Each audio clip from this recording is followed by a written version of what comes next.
Hey guys, this is Dr. Sean with the Center Path. We're going to go over more parts of the brain, how it works, and how meditation affects it. So that gives us a couple ideas. Number one, we know now a few parts of the brain. So this is important because I think with meditation, as you start to get deeper into it, you're going to want to know why. And I always want to know why and how. But I'm going to approach it from what the brain is doing. Are we able to change actually the structure? This is the anatomy of the brain. We know we can change the physiology of it, and the physiology of the brain is going to be things like neurotransmitters, different amino acids, how the brain moves the nutrients to and from those neurons, how the blood flow is affected. We know that that changes with certain types of activities. Now, it's reasonable to assume that meditation is going to change the brain. We already know for a fact that it does. We have the big area that we talked about, that's the cerebral cortex. We know that it thickens in the front, which is the frontal lobe. That's our planning area, that's our personality, that's our kind of like higher thinking area. We also know that it shrinks down the amygdala, which is responsible for fear and anger.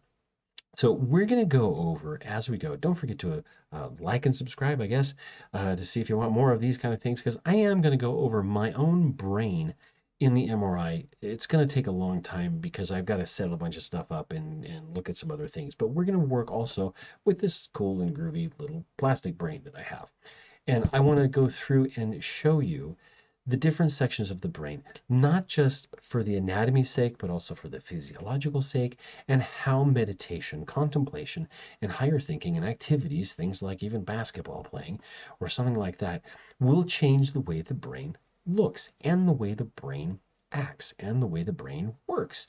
And the process of the neurons that fire together will wire together. So we have pruning that goes on, and we have reconnections and new connections, and increases in metabolism in areas that we use more of. That's what I want to get into. So if you have any questions, go down to the comments there. You can also follow my blog, which I kind of do a few other things with that, but I'm using that more for the scripts for this kind of video stuff. I'm branching out from the ideas that I've had, because I want to now take some of the Buddhist meditation techniques and let's apply them to physiology and let's apply them to anatomy, because there's no reason they shouldn't. Everybody always says that Buddhism follows science and science will tend to agree with Buddhism. I find that this is true most of the time. We're going to explore some of that. So in the Mahasatipatthana, in the other sutras that the Buddha has professed and talked about vipassana and samatha and different dzogchen and all these really cool meditative techniques and psychological and philosophical ways of being. I want to try to connect anatomy and physiology to those ideas. So, how does this happen? When we're increasing our meditative processes, we're increasing looking at the self, really is what you're kind of doing many times. You're looking at how you respond to things and what your reactions are to things and what your mental formations, your consciousness, and your forms and feelings and perceptions and all of that stuff are. When you're looking at itself, we start to affect the frontal brain lobes, the prefrontal cortex. And we know this is kind of where the personality is.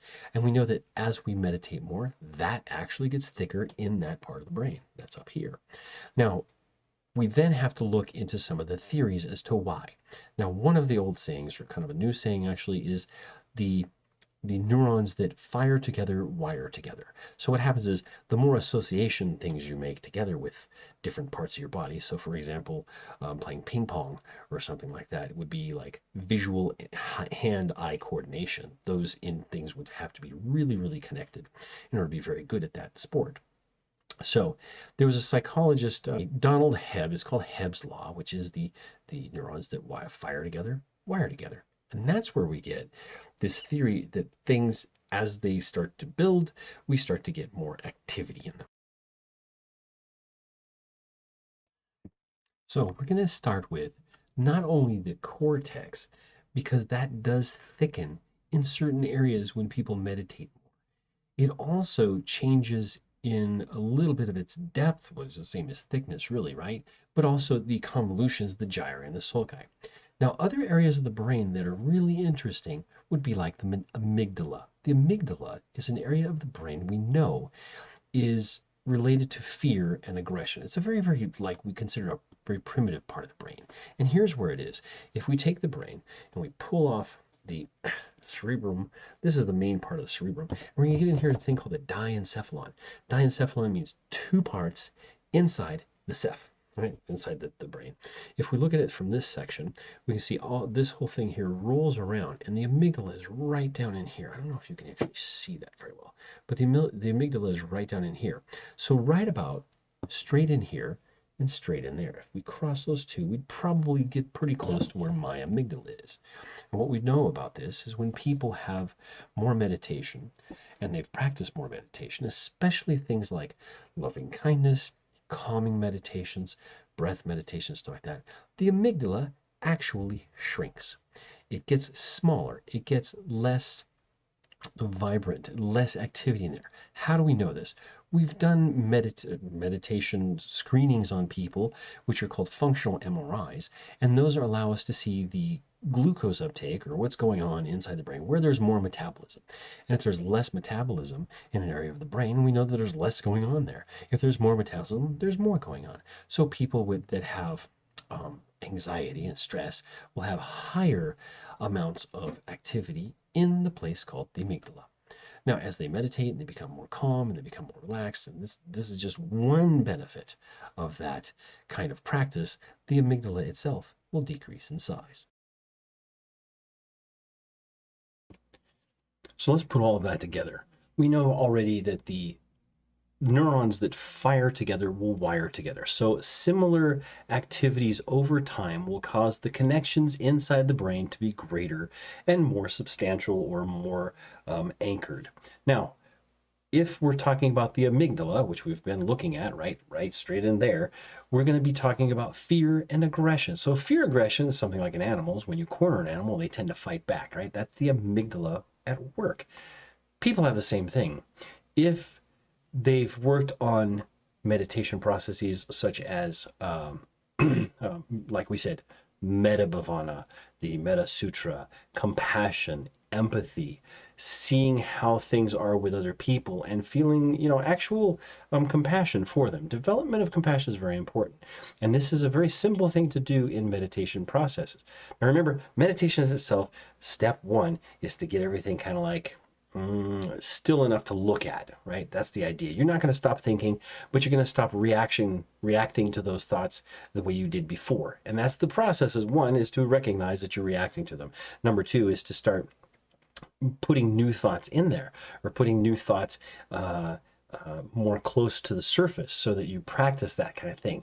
When I first started in meditation a long, long time ago, I was at the temple, and one of the things I would do is I'd get very frustrated with driving. I was in Los Angeles, there was lots of traffic and people were driving crazy, and that was just the thing. And I get really upset and, have quite a bit of frustration. Now, one of the monks that I was driving with gave me some advice, and we were driving. Actually, he was driving and I was just kind of sitting there flipping out because he was going so slow. And I kept asking him, well, how come there's people cutting you off, and there's people that are slowing down in front of you, and they're very, very aggressive around you? What's going on? He's like, well, no, nobody's cut me off because I just use my brake and I'm going a steady speed. So I don't worry about those kind of things. I worry about myself and getting myself to the next place safely. So in my mind, I decided to say, well, how about we start practicing that kind of thing? I had to start really practicing compassion and seeing and change my paradigm shift about what other people were doing. Because, someone cuts in front of you, like, oh, what a jerk. But you don't know, maybe they had some bad food and they have really bad diarrhea coming, or they got a call that their kid is in the hospital, or whatever. I mean, something like that. And that's where we need to go, rather than to automatically learn and teach ourselves to go to aggression and anger and fear and upset, is to go to like, well, maybe that person has a problem and let them go at that. Wish them the best and let them go. So the amygdala As we start practicing compassion, as we start practicing the metta, which is loving kindness, as we start practicing some empathy, and these are easy things to adopt into our daily lives. We just have to reflect. We have to reflect and be reflective. And that way we can see how other people are going through things and see that in ourselves and then relax about it, have some compassion for them.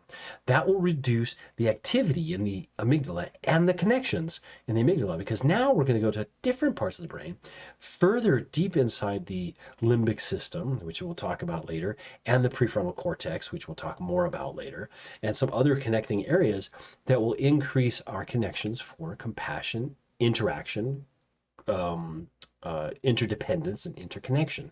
Now, this is going to increase a couple different neurotransmitters: serotonin, which is your normalizer; dopamine, eventually, because you're going to start seeing these things; and mainly oxytocin. We're going to do an entire section on oxytocin. It's a really interesting neurochemical that is not just released during pregnancy and during childbirth and stuff like that, but it is also released with a hug and with puppies and all these kind of things. But we'll talk about that.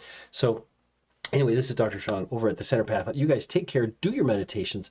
If there's more information you want, put them down in the comments. I try to answer those and get through that. I get most of my questions from here, from work that I've done with many other people, and we're going to be answering some of those questions, and also from Reddit and some other things like that. So this is Dr. Sean. You guys take care of yourself, friends. We'll talk to you sometime later, okay? Take care.